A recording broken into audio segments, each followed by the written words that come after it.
今日20號嘅早上，李家超喺行會會議之前接受記者嘅提問，南華早報嘅記者就問及海皇粥店結業，老闆就不負責任地將欠薪交俾勞工處處理。你點睇喺呢個經濟環境之下嘅倒閉潮？呢個趨勢令人擔心嗎？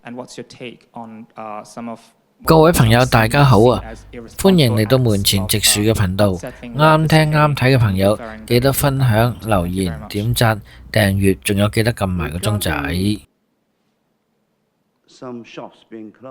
阿叉燒哥似乎早有預備寫定廣告，並且滔滔不絕咁回應，大概嘅意思呢，就係話海皇粥店結業唔代表香港有倒閉潮，香港出現新嘅喜好同埋新嘅需求，有店鋪倒閉，亦都有新嘅店鋪開張。今年本地生產總值增長率預料會保持喺2到3% 之間。下身300字廢話唔同嘅翻譯啦，你哋對阿叉燒哥嘅回應有咩睇法？歡迎留言分享下。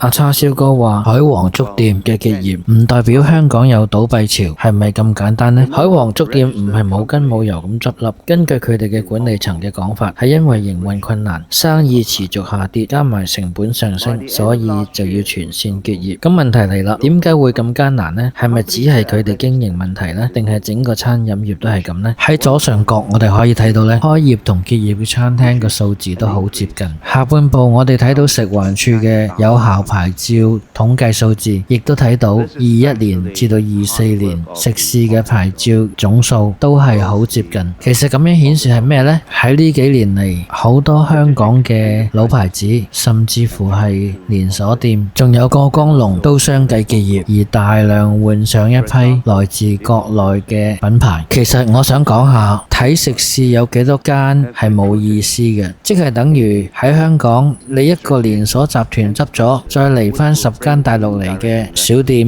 咁係咪即係等於個規模大咗呢？唔係噶嘛，同我開 YouTube channel 一樣，我睇 subscriber 有幾多係冇用噶，我睇 view 數先有意思噶嘛。我意思係人都係冇用嘅，要有幫襯先有用噶嘛。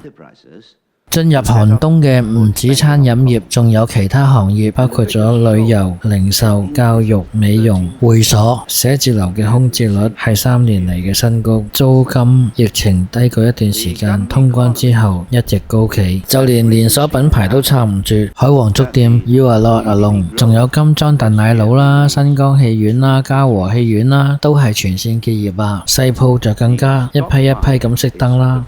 阿叉燒哥話只係個別個案，但係佢唔正視個核心問題。個問題係香港經濟內循環未打通，旅客質量改變，本地人仲要面對通脹壓力，人工追唔上物價，邊有信心消費？政策上亦未有有效咁支援中小企，租金壓力未解，唔再有防疫基金之後，好多老闆都係望天打卦。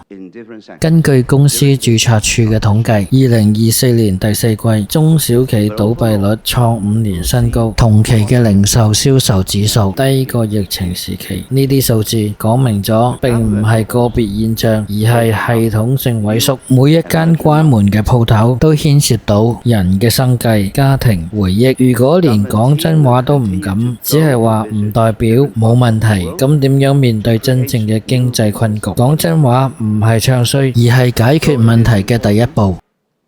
好啦，今日講住咁多先，有咩睇法歡迎留言分享，拜拜。And keep ourselves competitive. We should have confidence to sail through this transitional period, which will end with an overall positive GDP growth. Thank you.